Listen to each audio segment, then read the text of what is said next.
my quilting friends, my name is Leah Day. We are learning how to quilt these cute pantograph designs. I'm going to show you how to place one vertically in your quilt, just like this. So we're going to start by selecting Simple Panto. We're going to go into our design library, and I'm going to use just this loose stipple design. I want to show you how you can place this vertically. We are usually placing pantographs horizontally across our quilt, but let's say you wanted to put this into the sashing area between blocks, then you would need to be able to put it vertical.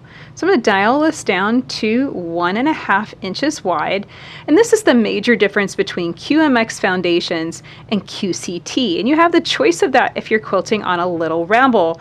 You could pick either one, and when QMX Foundations, you are going to need to be able to do some math. So you can see here 0.75 and 0.75. That's basically telling you where the start point is in the design. And so I need to remember this whenever I am measuring on my quilt. And you can see here, I've actually taken a ruler and placed it here between my two blocks on my practice quilt. My space is 2 inches wide. And so I know that that design is 0.75 or 3/4 of an inch to either side is where that design is going to start. So move my ruler back, and I placed a mark here. I also placed a mark further up, and I've also placed a mark here as well, because we need to be able to mark the start point and the end point of the design. So this is going to be something that's a little bit different for QMX versus QCT. And keep that in mind, because this makes it just, I mean, it does add using a ruler and having to do some math and having to think about it a little bit. So here we can see up from the bottom 0.75, down from the top 0.75. I have already marked this on my quilt. I know where I want it to go. I'm going to hit the start point there. I'm going to roll my machine back to where I've marked this here on the quilt, and I'm going to hit end. And you can see that that pulls that into that vertical. So now you are able to stitch that vertically. Now, what if your design isn't quite stretching the full length that you want? You can see how my crosshairs are up here, but my design is ending.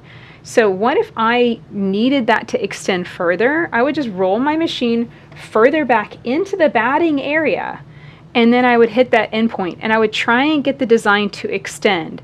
Now, when this is actually stitching, I need to watch it and make sure that I stop it before the foot comes off the edge of the quilt and flips it over and does all kinds of weird stuff with it. But occasionally with QMX, I have to do this.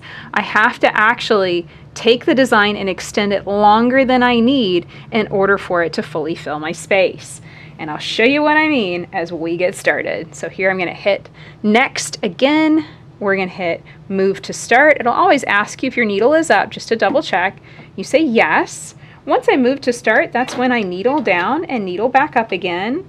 Roll my machine back and bring up that bobbin thread. We always bring our bobbin thread up to the quilt surface. One thing is you can check and see if your bobbin is spinning out nicely. You can also just not have a big mess on the back of your quilt, which is a really good thing. We're going to hit next, and then it's going to move you back to that start point, and we can hit our start sew countdown. So as that counts down there, I'm going to hit my start button here, and away we go. And that is going to stitch that stippling design. Now, I probably brought it in just a little bit too much, and I overlapped my hearts, but that's okay. That's the point of doing a practice panel like this. We get to test it and see how it's going to look. We get to experiment with designs, and then we learn something like, hey, that was just a little bit too close. Now this design is going to keep on going, so I want to just watch it as it's stitching off the edge of my quilt, and I'll just stop the machine whenever I feel like I've stitched enough. So I'm just watching the machine stitch, holding down that edge of the quilt. That's A-okay, and then I feel like, okay, the machine's done, and I can just turn off the machine. QMX is going to continue to run and move the machine, but as long as the machine is not stitching, no more stitches are being made, because I didn't need to do all that stitching in the batting area. So there we go. We hit next, and we're ready to place our design again. So let's place this again, but this time making sure that we're not going to back off into our heart shapes. And how can we ensure that? Well, we can take a look at what we just did, and you can see that I extended that just a little bit too far down, and that maybe if I had started 1/4 of an inch up, that would have looked just a little bit better. So every time that we test, we learn something new and we get to try it again. So here I'm measuring, it's 2 inches wide. I want my midpoint right in the center. That's going to be my start point, and this time I'm starting about 1/4 inch off of those hearts. So I'm going to line up in that spot, place again, hit start. That's your start point. We're going to roll back, and again I'm going to measure up here to see exactly where I'm going to place that midpoint. And this stippling design is a great one. This loose stipple is a great choice to get started with because it has the midpoint, the start and end point right in the middle of the design. That makes it really easy. But here you can see I'm only getting one of those stipple repeats. My cursor is basically right here, but I'm only stitching one design, so it wouldn't fully fill the area. So I need to roll my machine straight back and hit that button again and again, and you see now I'm getting 2 repetitions of the design. This is a unique thing of Quilt Motion X.